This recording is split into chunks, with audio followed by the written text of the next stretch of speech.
OMAD looks almost too simple from the outside. One meal, one day, done. But under your skin, that 24-hour gap isn't empty time. It's a sequence of fuel changes, hormone shifts, hunger waves, liver decisions, and one very important moment most people ruin without noticing. The first thing to understand is that eating once a day doesn't mean your body spends the whole day fasting in the same way. The first hours after your meal are still the fed state. Your stomach is working. Your intestines are absorbing nutrients. Your blood is carrying glucose, amino acids, fats, salt, water, and tiny chemical messages from the food you just ate. If you picture the day as a clean fasting window from dinner to dinner, you're already missing the first hidden stage. Stage 1 starts the moment the meal lands. For the next few hours, your body behaves like a sorting center. Carbohydrates become glucose, protein becomes amino acids, fat enters slower routes through the gut and lymph system. Insulin rises because the body has incoming fuel to manage. That rise isn't bad by itself. It's the normal signal that says, use this energy, store what you can't use right now, and keep blood sugar from drifting too high. This is where many OMAD beginners make their first mistake. They think the fast begins the second the fork hits the plate. Biologically, it doesn't. Your body is still unpacking the meal. If that one meal is mostly refined carbs, dessert, and a small amount of protein, the early hours can feel calm for a while, then unstable later. If the meal has enough protein, fiber, minerals, and slower digesting carbohydrates, the whole 24-hour cycle usually becomes easier to ride. Stage 2 is the quiet drop. Around 3 to 6 hours after eating, the meal is no longer flooding in as aggressively. Insulin starts drifting down. The liver becomes more important. Your muscles and liver have stored some glucose as glycogen, which is basically a compact reserve for later. This is the bridge that lets you stop eating for a while without your brain immediately filing a complaint with management. The hidden part is that you may feel perfectly fine here and assume OMAD is effortless. That's not proof your day is optimized. It only means the first bridge is holding. Your body still has easy fuel available. The liver can release glucose. Your last meal is still influencing your blood chemistry. This is why the same person can do OMAD one day and feel clean and focused, then repeat it the next day and feel irritated by noon. The meal before the fast matters more than the willpower after it. Stage 3 usually shows up when the food noise gets weird. Somewhere around 6 to 12 hours, hunger often comes in waves instead of a straight line. One moment you're fine. 10 minutes later, your brain acts like a dramatic little lawyer arguing for toast. Then the wave passes. That doesn't mean you were starving. A lot of that signal is rhythm, habit, smell, routine, stress, and the hormone patterns your body learned from your normal eating schedule. This is one of the most useful OMAD stages to recognize because it changes how you interpret discomfort. A hunger wave isn't automatically an emergency. It can be a timed signal from a body that expects food because food usually arrives then. If you panic at every wave, you train the wave to run the schedule. If you calmly wait, drink water, add electrolytes when appropriate, and keep moving through the day, many waves fade before they become a decision. By the way, if this is making OMAD feel less mystical and more mechanical, subscribe and hit like before your next hunger wave hires a lawyer. Tiny joke, real point. We're about to get into the stage where people give the wrong explanation for their own results. Stage 4 is the liver bridge doing real work.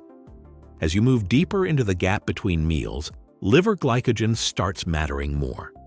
Your body still needs glucose for some tissues. Your brain can use other fuels, but it doesn't suddenly abandon glucose just because you watched one dramatic fasting video.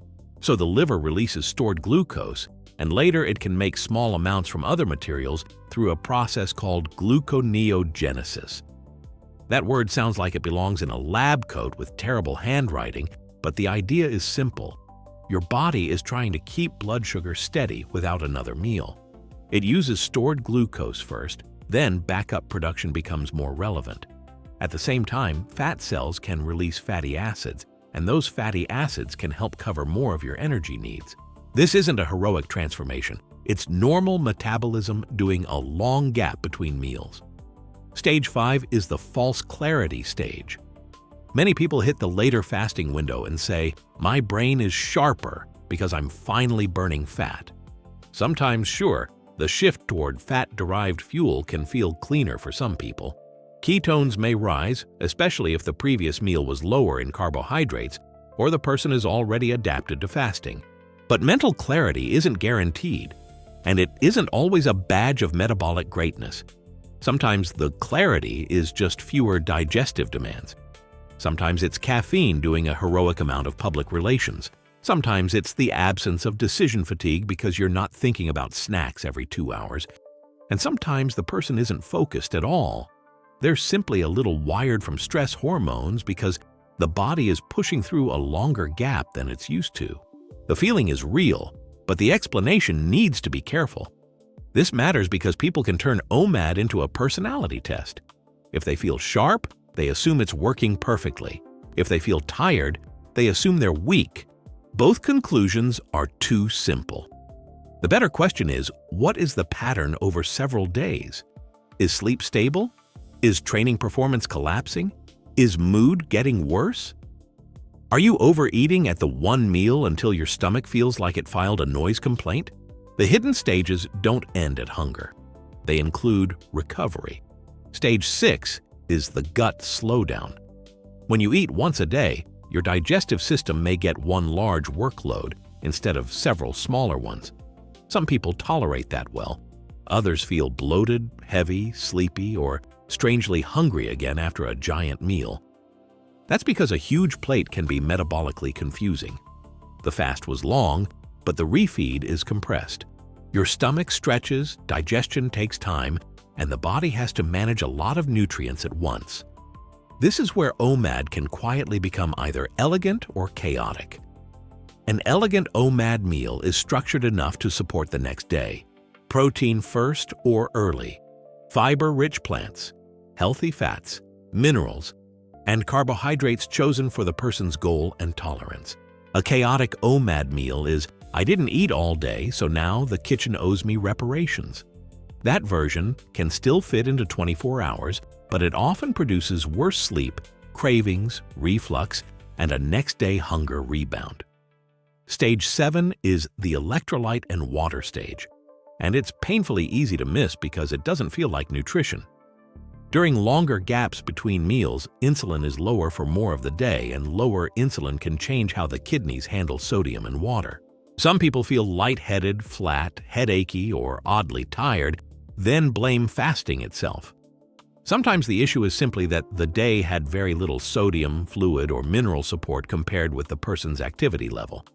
That doesn't mean everyone should start throwing salt at every problem like a disappointed chef. People with high blood pressure, kidney disease, heart issues, or medication changes need medical guidance. But for healthy adults doing OMAD, hydration and electrolytes aren't side details. They're part of why the fast feels calm or miserable.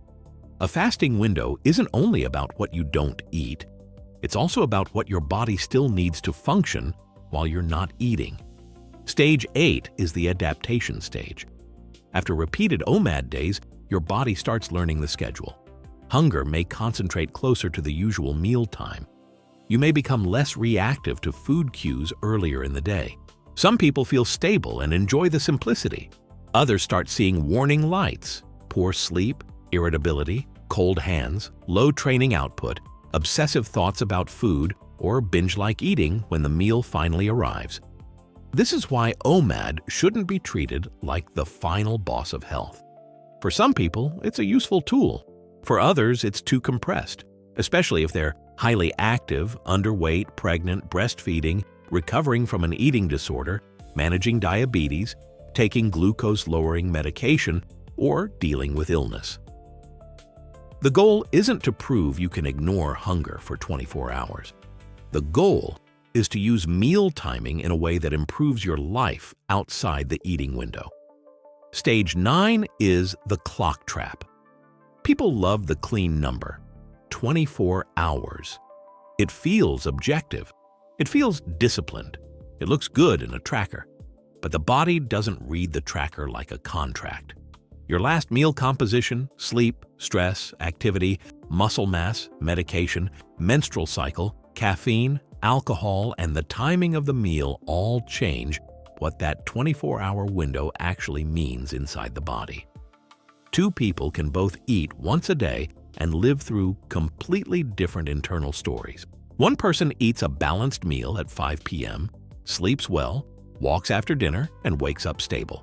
Another person eats a giant late-night meal, sleeps badly, pounds coffee through the morning, and calls the afternoon crash detox. Same label, different physiology. That's the part that makes OMAD more interesting than the slogan. Stage 10 is the social friction stage, and yes, it counts. Eating once a day doesn't happen in a vacuum. It changes breakfast with family, lunch with coworkers, dinner timing, training schedules, dates, travel, and the boring little rituals that keep a life easy to maintain. A plan that works only when the whole world behaves perfectly isn't a plan. It's a fragile spreadsheet wearing gym clothes. This is where the most sustainable OMAD users tend to be flexible. They may eat once a day most days, but they don't treat a second meal like a moral failure. They adjust for a hard training day, a medical need, a social event, or a night when sleep would clearly be better with a different meal structure. That flexibility doesn't weaken the method. It keeps the method from becoming a cage. Stage 11 is the refeed signal. This is the moment most people barely analyze, even though it can decide whether OMAD feels amazing or awful. After a long gap, the first part of the meal tells the body a lot. If the first signal is a flood of sugar and fat with very little protein or fiber, the meal can become easier to overeat and harder to recover from. If the first signal is protein, minerals, plants, and slower energy, the rest of the meal usually has a better chance of behaving. You don't need to make it precious. This isn't about building a ceremonial monk bowl under moonlight. It can be simple: a real protein source, vegetables or beans or fruit, enough salt for your context, a fat source that doesn't turn the meal into an oil painting, and carbohydrates that match your activity level. The point is to break the fast like someone who has to live in the next 24 hours, not like someone trying to win dinner. Stage 12 is the honest scorecard. If OMAD is working, you shouldn't only see a smaller eating window. You should see a life that feels easier to manage. Maybe fewer cravings, better control around food, stable energy, improved body composition, better blood sugar markers under medical testing, more time back in the day.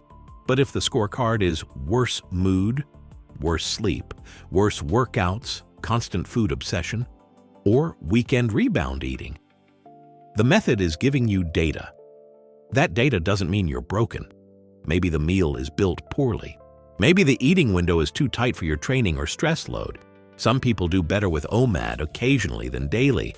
And the adult version of fasting is being willing to change the plan when the plan stops helping.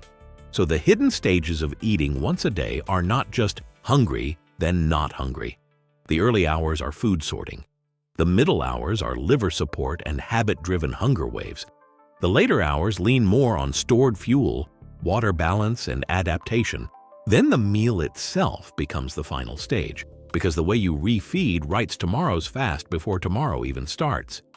If this helped you see OMAD as a full 24-hour system instead of a food challenge with a stopwatch, subscribe and like the video so I know you want more breakdowns like this. And if you already eat once a day, tell me in the comments which hour usually gets hardest for you. Not your perfect fasting influencer answer. The real hour. That's where the useful pattern usually hides. Start with the simplest rule.